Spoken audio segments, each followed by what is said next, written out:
We're here in downtown St. Catharines at the FirstOntario Performing Arts Centre. A lot of great shows happened here, and there's a great one coming up tonight. Ladies and gentlemen, it's Gowan.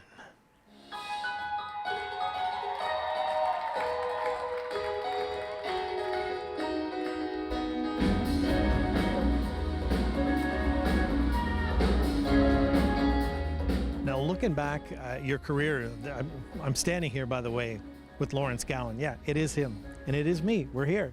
We're looking back. Yeah, we're looking back. But I wanted to say, you know, fabulous career that you've had over 40 years. Yeah. I mean, 82 was your first album you released, Yes, and sir. I was reading Kim Mitchell was actually, he played guitar on that Yes, album. yeah. Did you ever think back then, you know, this is my job?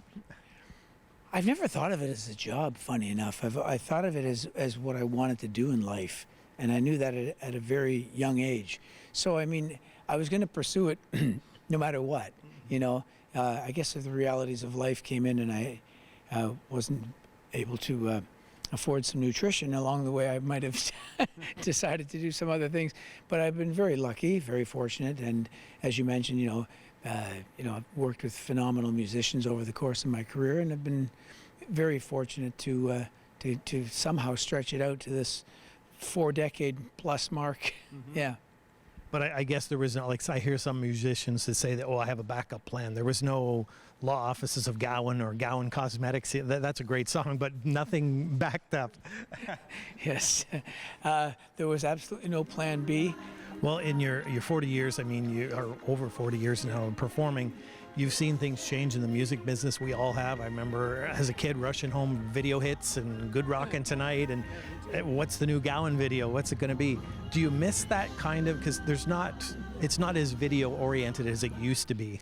It's still very visual oriented in that, you know, we all walk around with our own little screens in our hands all the time. And so that aspect of it does still exist.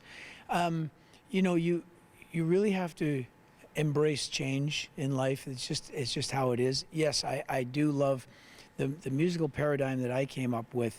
There'd be a much longer conversation. I liked it a lot. I don't quite understand how young musicians today, how they have to position themselves in order to get music across. Often I'm asked for advice, and I say, honestly, you'd be better to give me advice, because I couldn't really thrive in this. You know, with the tools, the way that I learned how to get music across to people. But I'm willing to learn. Yeah. Yeah.